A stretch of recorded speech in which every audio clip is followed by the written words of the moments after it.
The rain had not stopped for 3 straight days in Milledgeville, Georgia. The year was 1865, barely a month after the state had surrendered, ending the cruel noise of war, but not the quiet madness that lingered in its wake. Amid the mud, the broken fences, and the heavy smell of gunpowder, a white 2-story house stood over Walnut Hill like a ghost too proud to die. It belonged to the Cartwright family, though by then only one Cartwright remained alive. Her name was Emily, 9 years old. People in town whispered her name only when the sun was out. That Cartwright girl, they said, something's wrong with her eyes. Others looked away when she passed by the church gates, as if afraid that looking too long might invite whatever darkness she carried. The sheriff, a man named Thomas Avery, first heard of Emily after a blood-covered letter arrived at his desk. No one knew who sent it. Inside was a single line written in a shaky hand, *, she smiles when they die. *. It was enough to make him saddle his horse that afternoon, rain or not. As he rode toward Walnut Hill, the sky broke open. Each hoofbeat sank deeper into the soaked red clay roads. By the time he reached the house, the windows were drawn, and no smoke rose from the chimney. Still, the lamp on the porch flickered faintly behind a film of rain, casting stretched shadows onto the warped boards. Thomas dismounted and knocked. No answer, only the wind. He knocked again, louder this time, and the door creaked open on its own. Inside smelled of damp wood and old sugar.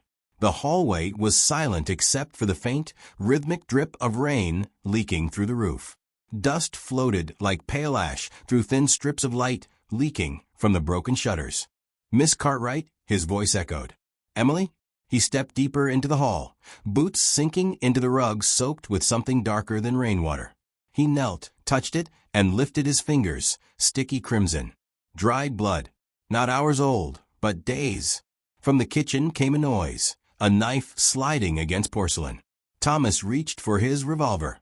When he turned the corner, she was standing there barefoot on the cold planks, her dress torn and stained down the front. Emily Cartwright looked up at him with a faint, polite smile, as if she were greeting a guest late to dinner. The knife in her hand gleamed against the fire's dying glow behind her. "Evenin', Sheriff," she said softly. "You came for the others?" His throat tightened. "What others, Emily?" She pointed toward the dining room. 2 chairs were pulled out, both occupied. The candle between them burned low, wax melted over half-empty plates. At first glance, they looked asleep. Then Thomas saw the pale blue of their skin, the stiff hands folded neatly on the table, and the flies circling quietly above. Her parents. The girl's voice didn't waver as she spoke again. "They wanted to leave. I told them not to. Dinner was ready." Thomas stepped back, breathing unevenly. The air stank of decay and iron. Emily tilted her head slightly, watching him like one would a curious dog. He forced his voice steady. "Emily, who else has been here?" "Just me," she said, smiling wider now. "And Mama. And Papa. But they don't say much anymore." He felt the cold edge of nausea at her words. Somewhere outside, thunder rolled again, echoing through the hollow hills. The sheriff holstered his gun shakily and tried to steady himself. "Emily, I need you to come with me. It ain't safe here." "Safe." She giggled. "Safe is boring." She set the knife down, walked toward him, and for a moment he saw the child she might have been once, tiny, delicate, almost lost in the oversized silence of that broken house.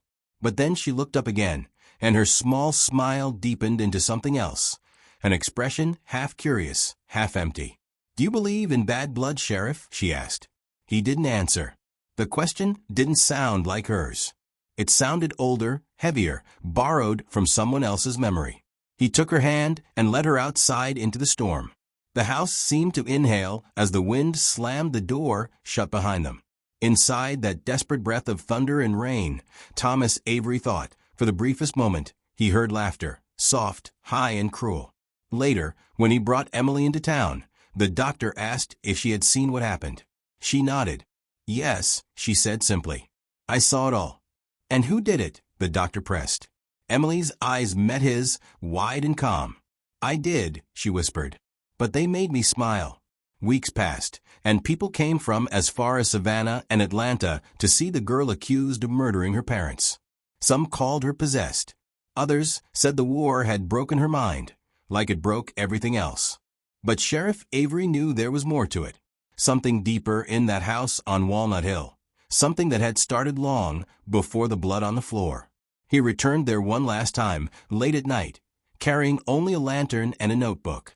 The storm had ended. The ground was dry again. The house waited, silent and hollow. He pushed open the door, watching his shadow stretch across the hallway. That's when he noticed the photographs on the wall, portraits of the Cartwright family taken over several years. In each, Emily's mother and father stood side by side, smiling faintly. And there she was, the child, always in the middle, unsmiling at first. But as the years went on, her expression changed. By the final photograph, taken just before her parents' deaths, she was grinning. A perfect, innocent grin. The sheriff exhaled sharply. His lantern flickered. Somewhere upstairs, the sound of a child's giggle echoed again, thin as wind through cracked wood. He didn't run. He walked toward the stairs, each creak of the old house seeming to answer him back. On the second floor, the girl's bedroom door was half open. Inside, the lace curtains fluttered in the night air. A small chest sat at the foot of the bed. Inside the chest, the sheriff found a collection of tiny objects, ribbons, feathers, broken buttons, and at the bottom, a rusty ring that looked like it had been pulled from the hand of a grown man. He turned it over and saw faint initials engraved inside. R.C. Richard Cartwright, her father. When he looked up again, the window curtains had stopped moving. It was then he realized the storm had never been real. Outside, the fields were dry. The night was still. And in the mirror, beside the bed, he saw the reflection of a little girl smiling back at him from the corner of the room. By dawn, every newspaper in Baldwin County carried the same headline. Cartwright murders shock Georgia. Child confesses. The ink bled through the pages, smudging under the fingertips of curious townsfolk who couldn't help but read the details twice. Inside the sheriff's office, Thomas Avery hadn't slept. He sat hunched over his desk, eyes lost in the candle's wavering shadow, the air heavy with the scent of cold tobacco and drying ink. The girl sat quietly across from him, feet barely touching the floor, her white dress neatly washed but still faintly stained at the hem. "So, Emily," he started gently, "can you tell me when it happened?" Her eyes lifted slowly, glassy blue, and still. "Tuesday night," she said. "After supper." "What did you have for supper?" "Cornbread. Mama said it came out too dry." Papa didn't say anything. He just watched her cut the bread. She paused, her lips curling faintly. He always watched her. Thomas scribbled into his notebook, feeling the skin at the back of his neck tighten. The girl was too calm, too clear. Children didn't speak of death like this. "Did you argue with anyone that night?" he asked. "No." "Did they argue?" "They whispered," Emily replied. "Whispered about leaving." "About me." "Leaving you?" "Yes." She leaned closer across the table. "They said I wasn't right." Her voice drifted into the quiet room. Outside, the morning bells rang faintly across town, but even their calm tune couldn't soften the eerie weight that lingered between them. Thomas closed his notebook and reached for the small folded paper someone had slipped under his door earlier that morning. Again, no signature, just a short, uneven line. Asterisk, ask about the barn. Asterisk. He looked up. "Emily, what's out in the barn?" Her eyes widened slightly, then lowered to the floor. "Animals," she said slowly. "Not anymore." The sheriff stood. "I'll be right back," he murmured to his deputy.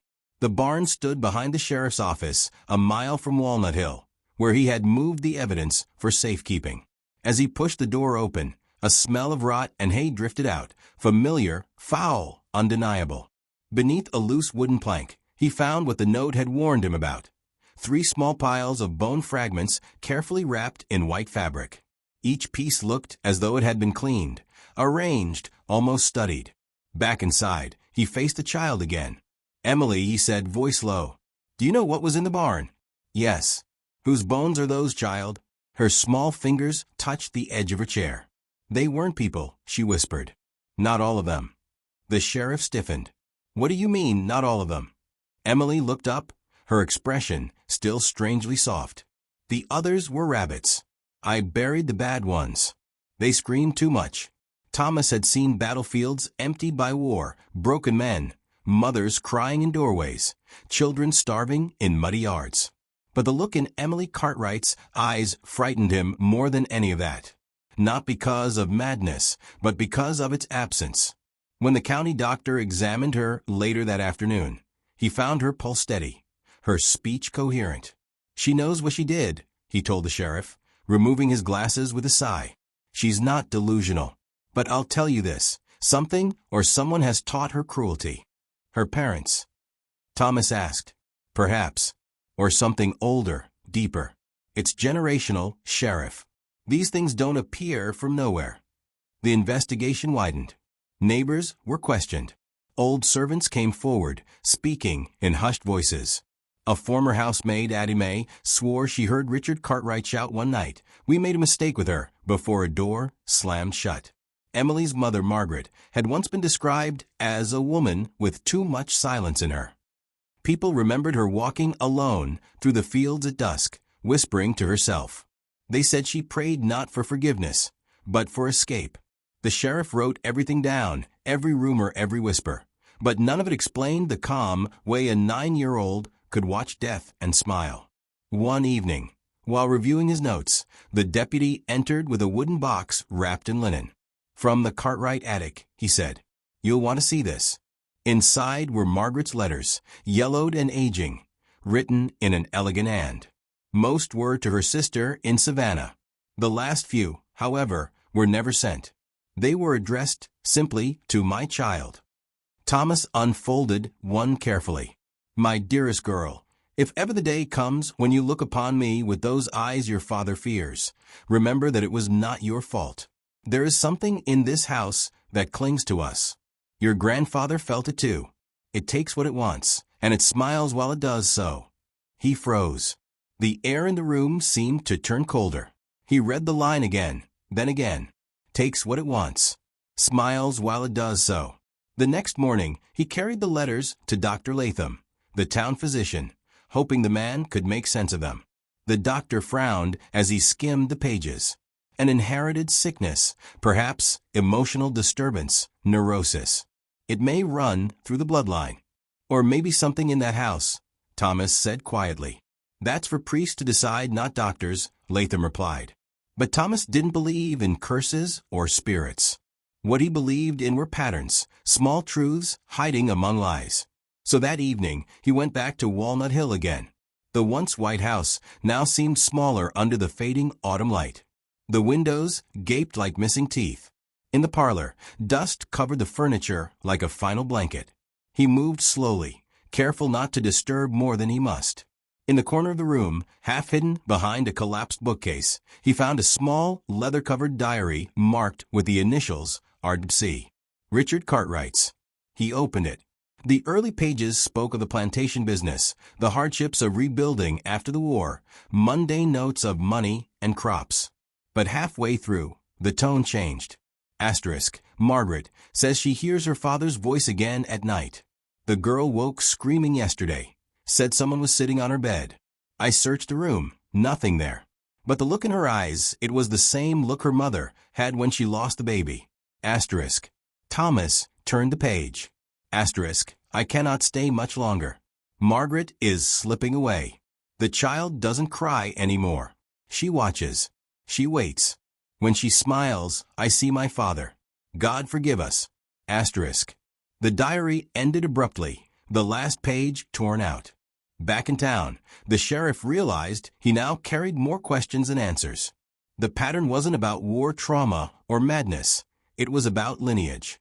Something that passed quietly down from one generation to the next, leaving behind only silence and small, cold smiles. That night, Thomas sat outside his office, lantern light flickering against the river surface. Emily slept in the cell down the hall, her head resting on her arm, breathing softly. She looked peaceful, almost innocent. He whispered to himself, "You didn't ask to become this, did you?"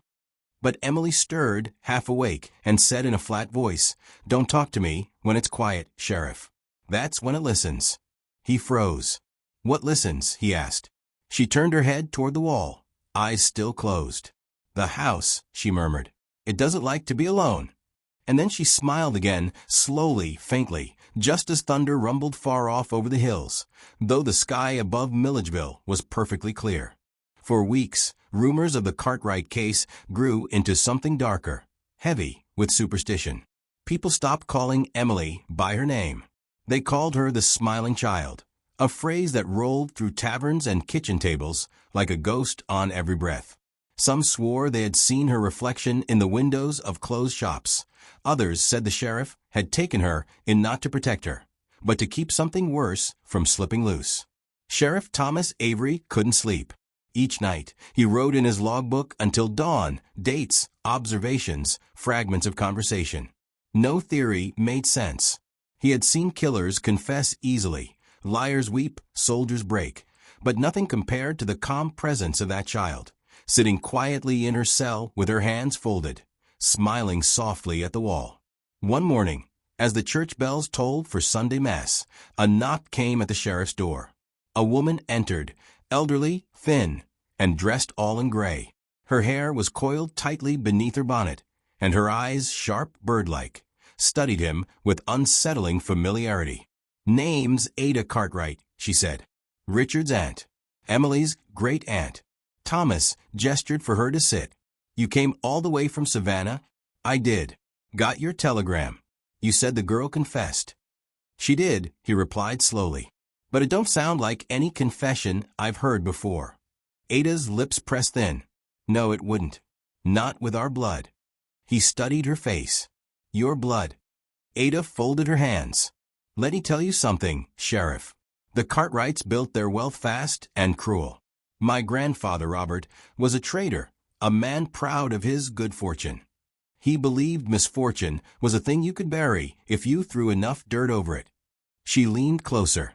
"When his eldest son died, Emily's great-grandfather, he said God had taken the wrong one. He never forgave him. From that day on, every child born to our line carried a mark. A silence, we used to call it. It grew with each generation." Thomas frowned. "You mean madness?" Ada shook her head slowly. "Madness don't smile back at you, Sheriff. This thing, whatever it is, ain't sickness. It's knowing. It waits for the ones who look too long at suffering. And when it finds a child, it stays." Outside, the wind crept through the cracks of the old office, whistling between the wooden boards. Thomas opened his drawer, pulling out Richard Cartwright's diary. "Have you ever seen this before?" Ada took the book, turning its worn leather cover between trembling fingers. He kept it when he still believed he could outright the family's curse. "But nothing leaves this bloodline clean." He hesitated. "If what you say is true, how do I help her?" She looked up, her expression suddenly weary. "Help her?" Ada echoed. "No one ever helped a Cartwright child. The best you can do is keep her away from that house. It feeds on memory, Sheriff. And heaven help you if you ever go back there after dark." That evening, Thomas sat in silence long after Ada left. Her words clawed at the back of his mind. Asterisk, it feeds on memory. Asterisk, what memory? Whose? Emily, meanwhile, had stopped speaking altogether. She no longer answered the doctor's questions or met Thomas's eyes. All she did was hum, a simple repetition of 3 notes over and over, soft, rhythmic, almost tender. The sound unsettled him more than her silence ever had. Late one night, he heard the tune again, but not from the cell. It came from outside. Thomas stepped into the street, Colt revolver drawn, eyes scanning the empty moonlit road. Across from the sheriff's office, inside the old blacksmith's window, something flickered, a shape no taller than a child, the faint outline of a dress. He approached slowly, heart pounding. The window's reflection rattled faintly in the cool wind. When he peered closer, he saw nothing behind the glass, just his own reflection. And then, faintly, the shape smiled. He turned fast, hand trembling around the gun's grip. The air felt colder now, the wind sharper, like something watching from the dark. Back inside, he found Emily sitting upright in her cell, wide awake. She wasn't humming anymore. "You shouldn't have gone outside," she whispered. "How'd you know I did?" "It doesn't like when you look for it," she said. It remembers who looks. Her voice was light, almost careless, like a child talking about insects. But her gaze was different, focused and distant at once.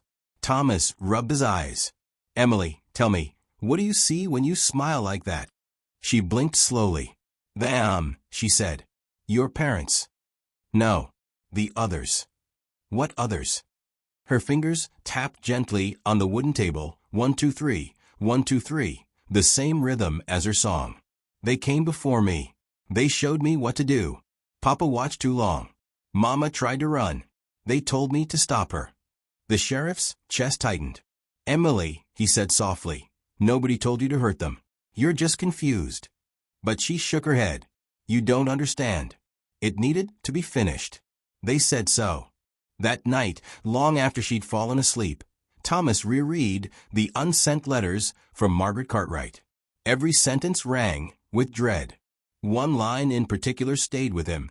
Asterisk, if she ever begins to hum that tune, it means she remembers. Asterisk.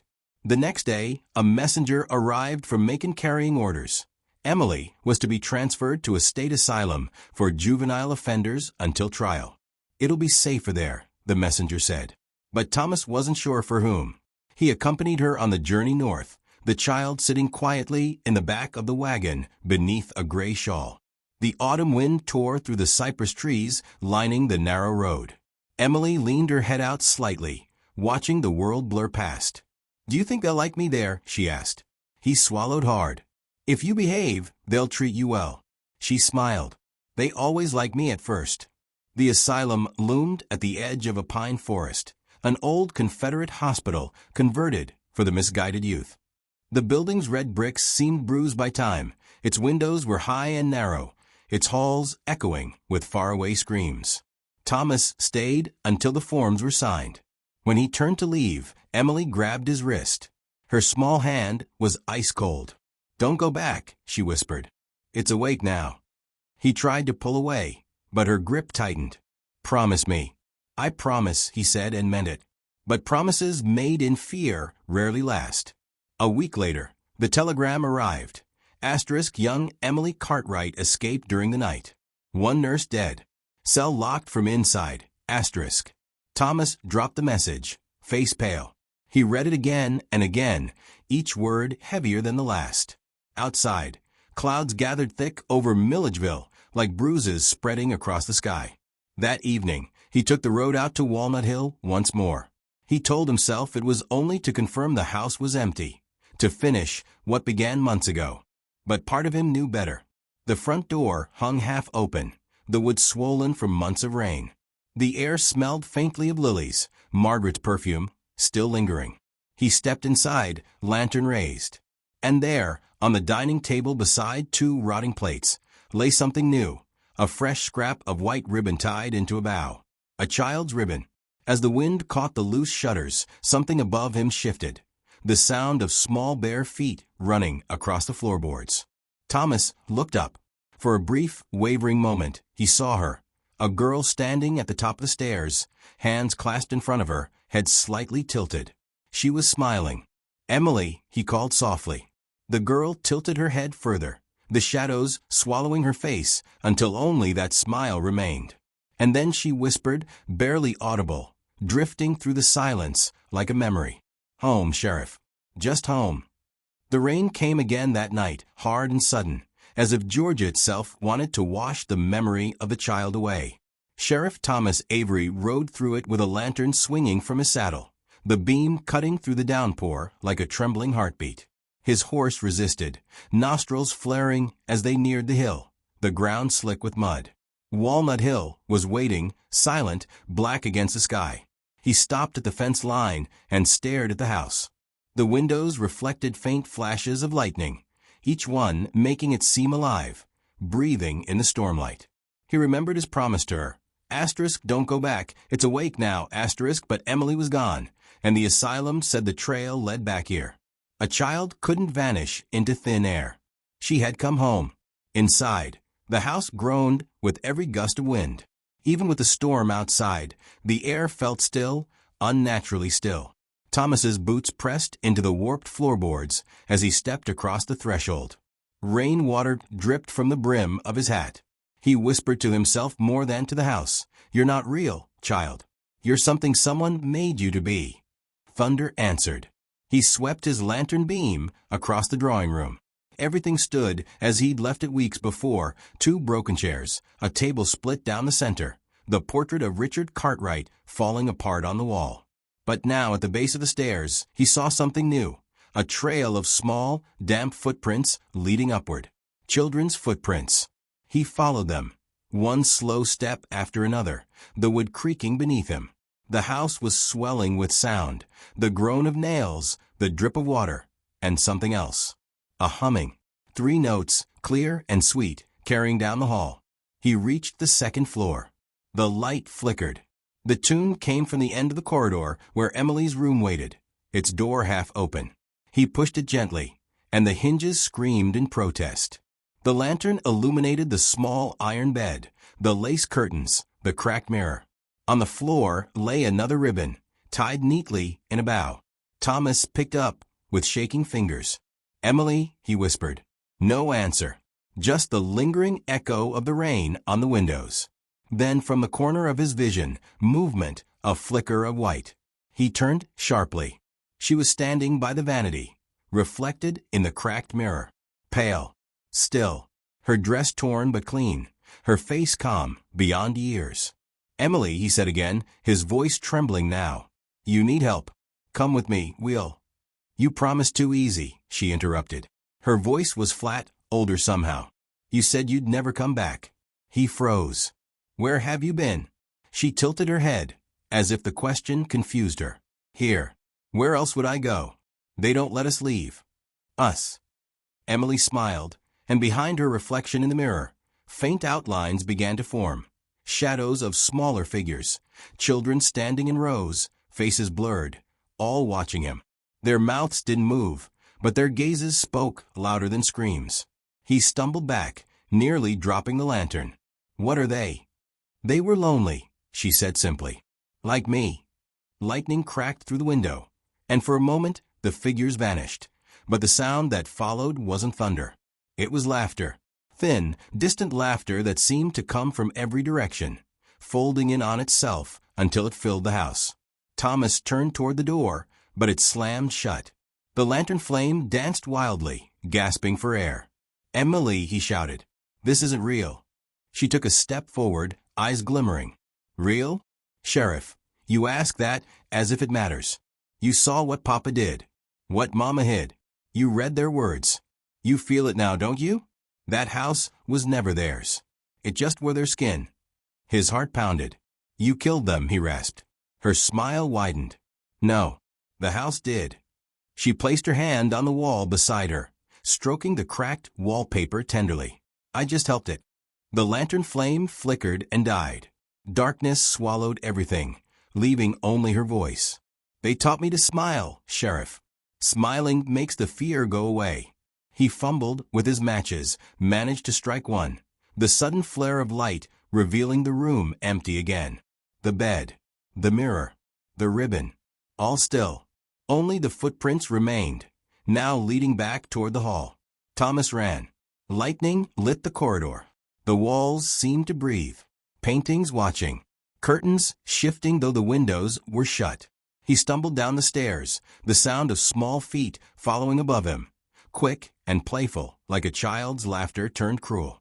When his boots hit the entryway, his eye caught something glinting on the floor. A metal key, old and blackened. The same kind he'd seen in Richard Cartwright's diary sketch. He crouched, picked it up. The key was warm, humming faintly in his hand. A number scratched into its surface. 1863. He remembered the year when the first Cartwright child died.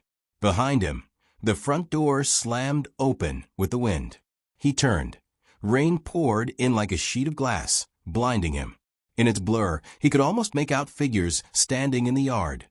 Women, men, children, all pale against the dark, faces half-formed, all smiling. He stumbled out, gasping into the storm. "Stop," he yelled into the rain, though there was nothing to stop. "You're dead." A small voice answered behind him. So are you. He spun around, eyes wide, but saw only Emily, standing at the top of the porch steps, her hair plastered to her forehead, lightning curling white around her like a saint from some brutal scripture. "You came back," she said softly. "So you belong now." He dropped the lantern. It shattered, flames spreading across the porch. "Emily," he shouted, "listen to me. Your parents, they didn't mean to hurt you. You can let them go." Her expression softened. For a fleeting moment, she looked almost human again, a frightened, lonely girl trembling beneath rain. "You think I can choose?" she asked. "It chooses us. Always has." The wind howled louder, drowning his words. The house moaned. Then, without warning, a deafening crack split the night, the structure giving way. The front wall buckled inward. Beams splintered. The fire spread fast. Flames licking through the broken would like it had been waiting to burn. Thomas grabbed Emily's arm and pulled her down the steps. She resisted only once before following, coughing through the smoke. They reached the field as Walnut Hill burned, groaning, folding into itself. Crimson light colored the rain. She watched in silence, the fire flickering in her eyes. "It's over," he said hoarsely. "It's gone." Emily turned toward him slowly, rain masking her tears, or maybe that was just his hope pretending she cried. "It never ends, Sheriff. It just moves." He looked at her, confused and exhausted.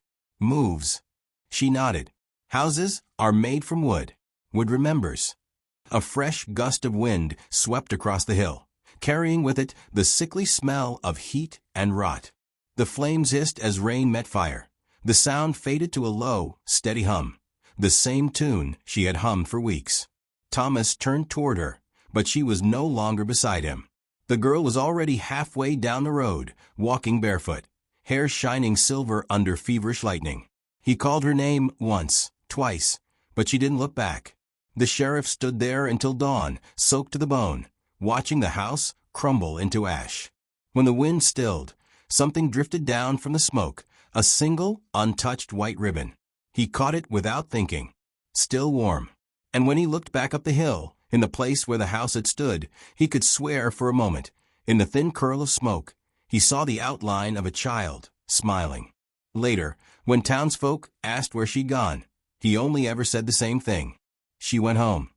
In the months that followed the fire at Walnut Hill, Milledgeville slowly returned to its quiet rhythm. The war had already left enough ruin in its wake, and the townspeople wanted no more stories of death or madness.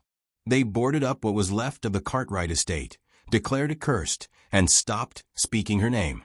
The papers stopped printing after 2 weeks. The asylum filed no more reports. Emily Cartwright, age 9, simply ceased to exist. Only one man remembered. Sheriff Thomas Avery carried her memory like a stone in his chest, heavy and unchanged. He kept her ribbon locked in the second drawer of his desk, wrapped in linen, though he didn't know why. He told himself it was evidence, but deep down he understood it was something else, proof that she had been real. Winter brought silence. Fields turned to frost. The town's church held evening masses for lost souls, and people began to whisper again, not about the house, but about the sheriff. They said he'd gone strange, sitting up through the night with his lamp still burning. They weren't wrong. He had nightmares. In them, he'd hear the faint hum of Emily's tune, or see little handprints pressed against fog glass. Sometimes, when he woke, the drawer with the ribbon would be open. By February, he started keeping the key to that drawer in his coat pocket.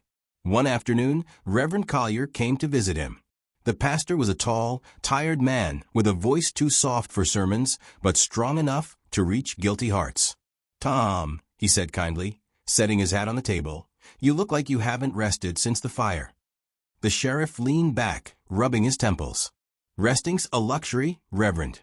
We still have a missing child." Collier sighed. "There's no child to find. Let the dead lie." "She's not dead." The Reverend hesitated. "You watched that house burn." "I watched a house burn," Thomas said quietly. "That's not the same thing." A silence stretched between them. Collier glanced toward the desk, where the linen bundle lay exposed. "You should bury it," he said after a moment. "Some things don't belong to the living." When the Reverend left, The sheriff unwrapped the ribbon again. It was clean, soft, not touched by fire at all. For weeks he'd assumed the warmth in it was his imagination, but that evening, as he held it, he swore it pulsed gently against his palm. That night the tune returned, faint at first, like a lullaby carried on the wind. Then clearer, closer. It came not from the window or the door, but from the drawer itself. He stumbled backward, chair tipping over, as the drawer rattled once, then stilled. The ribbon lay inside, untied now. There were more footprints in the office, come morning, small, wet ones, leading from the drawer to the door, and out into the dust of the street. Thomas followed them, his revolver steady in hand though it trembled at the trigger. The prints wound behind the church, across the frozen field, and stopped before a row of early graves. He knew the names etched into each stone: Richard Cartwright, Margaret Cartwright. Below them, a third stone without a date or inscription, just one word carved shallowly into the marble: Emily. He removed his hat. The soil above her grave was untouched, but the air above it felt wrong, colder, as if the earth itself resisted peace. He knelt and whispered, "You can rest now." The ground answered with a single creak, like a door shifting in the dark. That night, Thomas sat at his desk again, hand hovering over the ribbon. His deputy looked up, uneasy. "Sheriff, we got folks talking again. The children. Some say they've been hearing singing down by the river at dusk." "What kind of singing?" The deputy hesitated. "3 notes, sir. Same little tune you used to hum when—" Thomas stood sharply. "That I what?" The deputy shuffled nervously. "When you forget yourself. You do it sometimes, Sheriff." Didn't want to say anything before. The blood chilled in his veins. He hadn't realized. He thought the noises in his head were echoes. That night, he walked down to the riverbank, lantern swinging low. The water reflected pale moonlight, broken by the current. The sound came again, 3 gentle notes drifting across the surface, almost playful. He followed it down the bank, boots sinking into soft mud. Then he saw them, small sets of footprints, traveling alongside the water, too light to belong to any grown person. He crouched, touched the prints. Fresh. The air thickened. The fog rolled low off the river. Through it, he saw a flicker of white motion in the trees. "Emily," he called. A pause. "Then you kept it." Her voice wasn't coming from the trees. It came from behind him. He turned slowly. She stood in the lantern's pale light, barefoot and silent, her dress still soaked as if from the night of the fire. Her eyes reflected the flame like 2 drops of glass. "Where did you go?" he asked, barely breathing. "Nowhere," she said gently. "You just stopped looking." He stepped closer. "You're safe now. It's over." She tilted her head, smiling faintly. "It's never over, Sheriff. It only forgets for a while. Then it remembers." The river breeze caught her hair, lifting strands that gleamed silver in the light. "What do you want from me, Emily?" She took a step forward, the ribbon suddenly in her hand. "You listened. Nobody else did. That's why it follows you now." His heart froze. She looked toward the town. The house burned. But the things inside, memories, pieces of what it was, they need someone. You brought them when you touched the ribbon. He shook his head, stepping back. No, that's not possible." But even as he said it, the air shifted again. The wind rose from nowhere, carrying with it the faint scent of lilies, Margaret's perfume, the flicker of movement among the trees. A shape too tall to be a child, moving with the slowness of something ancient. Emily smiled, sweetly, almost lovingly. "It missed you." He stumbled backward, the lantern shaking in his grasp. "Stay back." But she only raised the ribbon and tied it gently around her wrist. In that instant, every light along the riverbank flickered out. The sheriff's lantern sputtered, hissed, died. Darkness blinked alive like a heartbeat. And from shadows came the laughter of children, faint and distant, echoing across the water. When dawn came, the sheriff's horse wandered back into town alone, reins dragging through the mud. They found Thomas Avery's lantern near the water, still warm. His hat lay a few feet away. No footprints led into the river, only out. For days the river ran higher than usual, the current restless. People prayed. The church bell tolled twice for a man who never truly believed in ghosts. As for Emily Cartwright, no one ever claimed to see her again. But long after the town forgot her face, her ribbon appeared on doorsteps after every flood, a small white bough left beneath the morning frost. And when the children hummed that nameless three-note tune, old folks begged them to stop. Because they knew what followed it was not music, but memory. And memory, in Georgia, never truly dies. Spring arrived heavy and slow, like the earth itself had forgotten how to wake. The trees blossomed early, but their petals felt pale against the damp air that rolled from the Oconee River. People said the floods that year were unnatural, tides rising and falling without reason, carrying pieces of old wood, scorched nails, and once a child's comb. The sheriff's office was empty now. Thomas Avery's deputies worked under a new man, but the desk where he used to sit remained untouched, as if he might walk in any minute, hat low, eyes tired. They kept the ribbon locked away, just as he had, though no one dared open the drawer. Some nights, the new sheriff, Jacob Hensley, swore he heard movement in the hallway, soft steps, too light for boots. Once when he woke from a nap at his desk, he found the drawer open and the ribbon lying near his hand, damp as if soaked in river water. He closed it quickly and locked the door. By morning, he'd stopped mentioning it. But the river didn't stop. Down by the east banks, fishermen began to complain that their lines snapped for no reason, their boats drifting in circles. Others said they'd seen something beneath the surface, shapes that weren't fish, moving slow and deliberate in the dark water. The oldest among them spoke of whispers at dusk, of children's voices calling from the fog. Reverend Collier knew better than to dismiss it as drunken talk. He'd been there the morning they found Thomas's lantern. The man's prayers hadn't helped him then, and he doubted they'd help now, but guilt pressed on his chest like a vice. So with trembling hands he packed a Bible, a small silver cross, and a flask of oil, and walked to the river alone. It was near dusk when he reached the bend where the current turned dark. The air smelled different there, sweet at first, then heavy, thick, clinging to the throat like sugar turned sour. He knelt by the bank and whispered a prayer for Sheriff Avery's lost soul.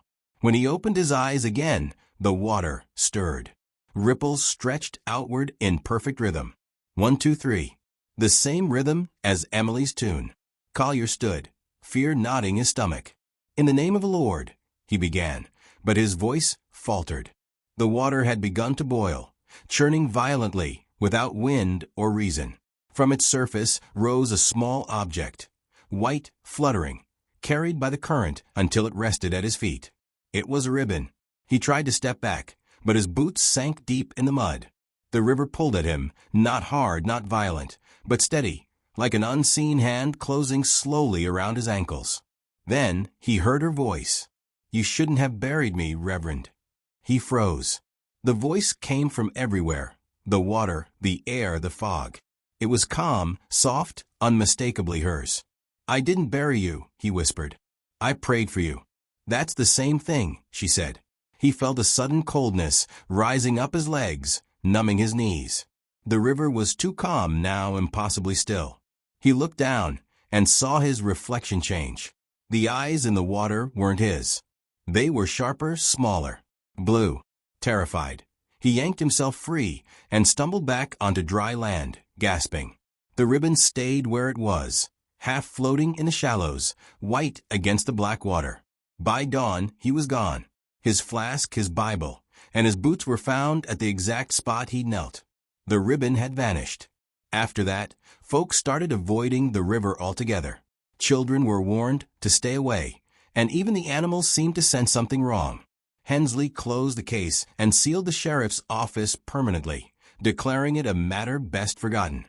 But memory doesn't take orders. In late April, a drifter passing through Milledgeville claimed he'd seen a girl standing knee-deep in the Oconee. Said her dress was soaked, her hair wild, but she looked peaceful, like she knew every secret the river held. When he called to her, she smiled, then sank beneath the surface without leaving a ripple. The townspeople laughed nervously when he told the story. Yet that night, the air turned heavy again, and rain began to fall, first gentle, then hard enough to flood the main road. For 3 days, the river rose so high it swallowed the lower fields. When it finally receded, something new was left behind. A door. Half buried in silt, its planks burned black, its hinges rusted but intact. It looked exactly like the front door of the Cartwright house. No one claimed it. No one touched it. Weeks later, curiosity drew Jacob Hensley down there alone. He didn't tell anyone where he was going. He wanted proof, something he could take back to his men to show it was all just coincidence. He brought 2 things, his revolver and a rope. He reached the riverbank near midnight. The moon hung low, silver slicing through thin mist. The door stood upright now, though no one had moved it. It faced the water like it might open if someone only had the courage to knock. Jacob approached slowly. "You're just wood," he muttered. "Just timber." He touched it. Immediately, warmth pulsed beneath his fingertips, like blood moving under skin. The wood shuddered faintly. He stepped back, but it was too late. A sound came from behind the door, not loud, just gentle. 3 notes hummed low, soft and smooth, followed by a child's laugh. His hand trembled on the gun. "Emily." No answer. Instead, water began to seep up through the soil around the doorframe. It pooled quickly, dark and glistening. And then, with a slow dragging creak, the door opened inward to nothing. Beyond it lay no water, no light. Just blackness, stretching inward like a long corridor. Jacob swallowed, breath shaking, and stepped closer. From within that darkness came a whisper. "You're late." He fired once, the sound cracking across the river like thunder, but nothing answered. His lantern slipped from his hand, falling into the rising pool, and the flame died instantly. By morning, his rope and hat were found near the riverbank, the same spot where the door had been. The door itself was gone. News spread fast, but not fast enough to stop what came next. The river began to rise again, steady and slow, until it touched the outskirts of town. The fields beyond Walnut Hill turned to mud, and from the water came bits of chardboard, nails, and glass. Pieces of a house the townspeople had buried in memory, but which refused to stay down. And then, one morning, a child's laughter drifted over the current, soft as wind. When people gathered at the shore, they saw a little girl standing on the far bank, clutching a white ribbon. Her face was calm, dry even as the rain fell, and when she looked toward them, she smiled with the same strange gentleness that had haunted their dreams for years. They didn't speak. They couldn't. The sound of the river filled every silence between heartbeats. The girl lifted her hand slowly, like a wave, and then she turned, walking into the fog until she disappeared completely. But the voice that came with her lingered long after she was gone, whispering through the reeds and the water, soft and steady. "Don't forget me, not again." For the rest of that year, the townsfolk refused to go near the river after sundown. Some claimed the old Cartwright house had begun to rebuild itself from driftwood and memory, plank by plank along the shore. Others said it was just the way of the world to remember what people tried to erase. But every spring since then, when the rain grows heavy and the air smells of lilies, someone leaves a single white ribbon at the sheriff's grave, tied neatly, trembling slightly in the wind. The summer after the flood, Milledgeville began to change. People stopped talking about Emily Cartwright and the river. They rebuilt fences, painted church doors, and filled the silence with work. But beneath all that rebirth lurked something uneasy, an awareness that the land itself no longer felt right. The bell at St. Thomas rang out of time some mornings. Fields sprouted wildflowers that had never grown there before, and at night, the sound of hammering carried faintly through the hills, though no one claimed to hear it up close. It started with a rumor. A boy named Samuel, 13 years old, told his teacher he'd see men working on Walnut Hill after dusk. He said they carried lanterns, but no horses, hammers, but no nails. The next morning, when she scolded him for lying, he insisted they were building the house again, but they didn't have faces. His word spread quickly. Parents forbade their children to go near the hill, and by August, most folks wouldn't take the north road after dark. Yet when travelers came through town, they sometimes mentioned lights flickering late in the distance, steady, rhythmic, like someone working carefully under the moon. Sheriff Hensley ignored it as long as he could. But one morning, a farmer arrived at his office pale and shaking. "It's back," he said. "The house. I saw it with my own eyes." He described a white frame rising from the scorched earth, wood too fresh to be old timber, walls too straight to be decay, windows where there had been none, and smoke, thin and gray, curling from the chimney. Hensley rode out the next evening, taking 2 deputies with him. Twilight painted the horizon with bruised gold, and mist clung to the trees like breath. When they reached the crest of Walnut Hill, the air turned colder. Birds fell silent. The house stood precisely as the farmer described, whole again, every angle sharp and clean, as though years had peeled away overnight. One of the deputies whispered, "That can't be real." Hensley dismounted, stepping toward the porch. Only one way to know. The boards groaned under his boots. The door swung open before he touched it. Inside, the air smelled faintly of lilies and smoke, familiar but wrong. The parlor looked new, yet time had carved its fingerprints everywhere. The clock on the wall ticked though its hands lay still. The photographs had returned to the mantel, Richard, Margaret, and Emily in perfect clarity. But in this version, something was missing. Their faces faded into smooth, blank ovals. "Sheriff," one deputy whispered, "we should leave." But Hensley stepped deeper, drawn toward the staircase. In the reflection of the hallway mirror, he thought he saw movement, someone small darting across the landing. When he turned, the space was empty. Yet the mirror still rippled, like disturbed water. "Emily Cartwright," he called. The house didn't echo. It listened. Then came that sound again. The humming. 3 gentle notes rolling through the air like a lullaby played at a funeral. The deputies turned pale. "I'm done," one stammered.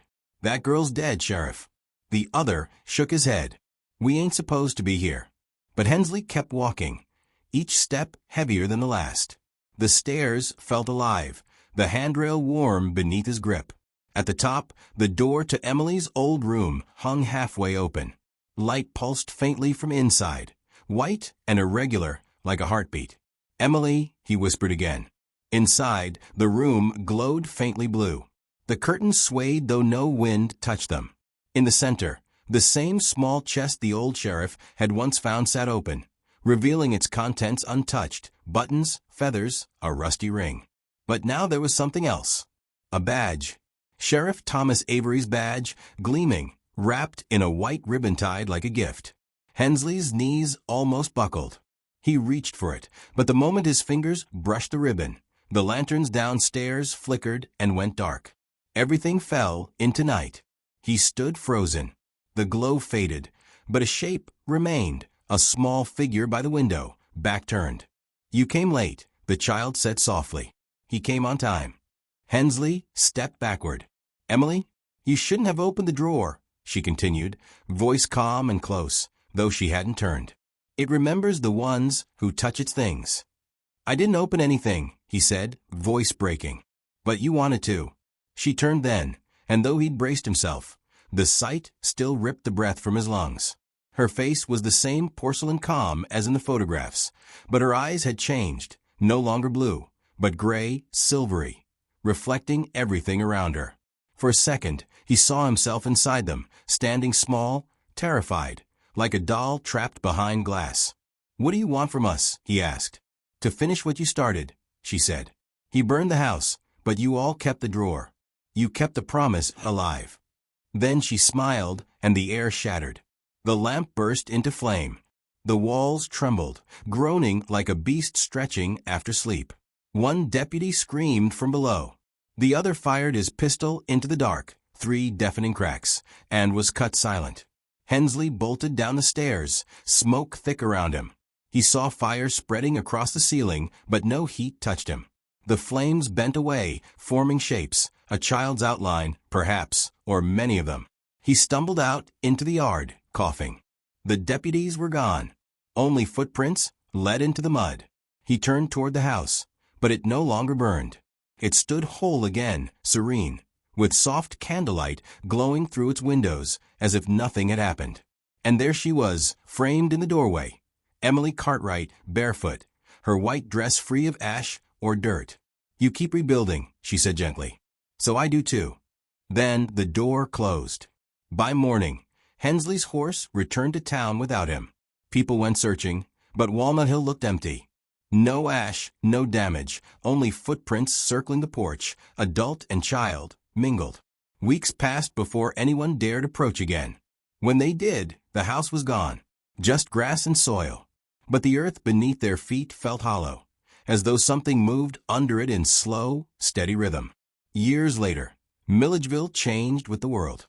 Steam trains came, new faces settled, old ones left. People forgot the Cartwright name, forgot the sheriff, even the hill. But every decade or so, when the rain grows heavy and the river pushes too high, new boards appear along that slope. Fresh timber nailed into the shape of a porch that shouldn't exist. Sometimes, travelers passing through see a faint light there and a child sitting on the steps. They never hear her speak, only humming that same lonely tune, 3 notes rising and falling like breath. The town calls it coincidence. The older ones know better. They say the land remembers what the living try to erase. That houses, like hearts, can rebuild themselves around the people they've lost. And when the wind moves just right through the tall Georgia pines, they swear they can hear a whisper moving with it. Soft, feminine, unhurried. "Promise you won't forget me." Then silence. Always silence. But no matter how deep the grass grows over Walnut Hill, there is one patch where nothing lives, a perfect square of soil, dark and untouched, waiting, as if something beneath it still listens. By autumn of 1872, the Cartwright name had vanished from official records, and the hill where their house once stood was listed on county maps only as the high ground. No one called it Walnut Hill anymore. Landowners refused to farm it. Even the birds seemed to circle wide around its slopes. Yet stories have a way of surviving when silence tries to drown them. It began again with a train that stopped in Milledgeville one dusty afternoon in October. A northerner stepped off, thin, sharply dressed, holding a worn leather case. His name was Elias Wright, a journalist from New York who had heard whispers about the smiling child. He'd come chasing ghosts and tragedy for the papers, hoping to find a story. He found much more. At the tavern that night, after a few drinks, Elias asked the locals about the Cartwright murders. No one met his eyes. A few got up and left their tables entirely. But one old woman, her hands stained from years of dyeing fabric, pulled him aside. "You don't want that story, mister," she said. "The hill remembers. And when a man goes digging up its memories, it starts digging back." Elias smiled politely, thinking she was superstitious, and thanked her anyway. But when he rented a horse the next morning and rode north, the air grew colder long before he reached the slope. The sun was rising behind a line of fog.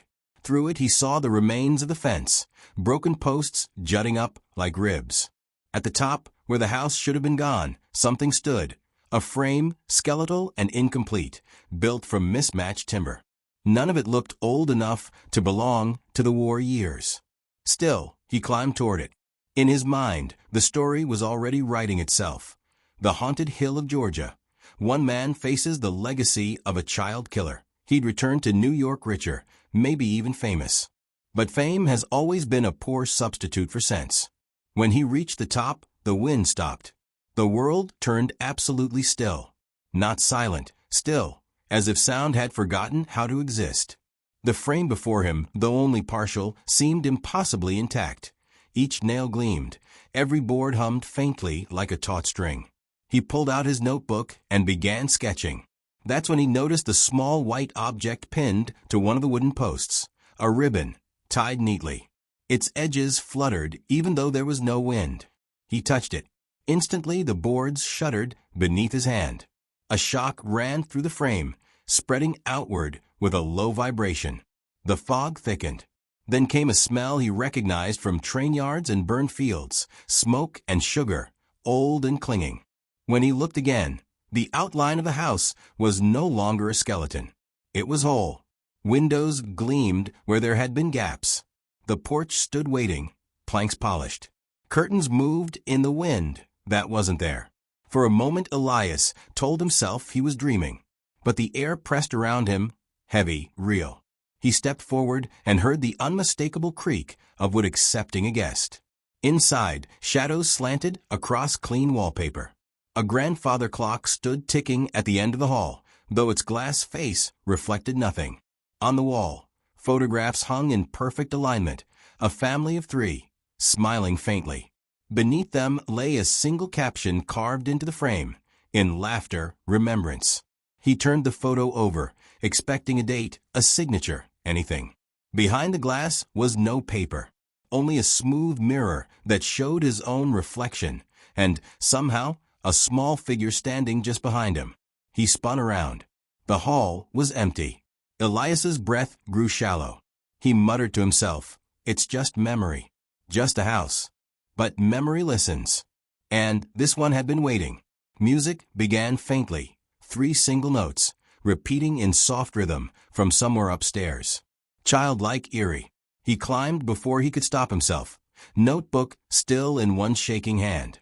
The air thickened. The farther he went, the younger the house seemed.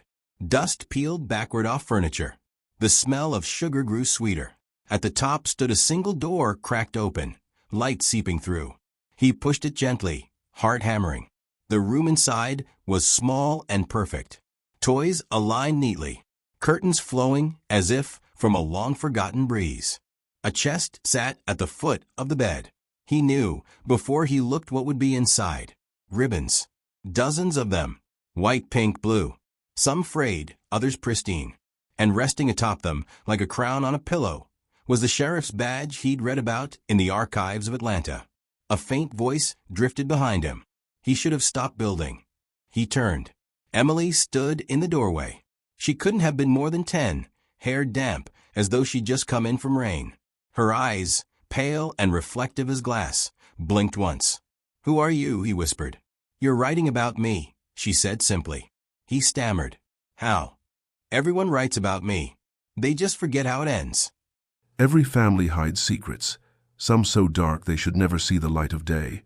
Here, we open the doors to those shadowed pasts, uncovering hidden crimes, silent pacts, and stories that echo like ghosts through the halls of memory.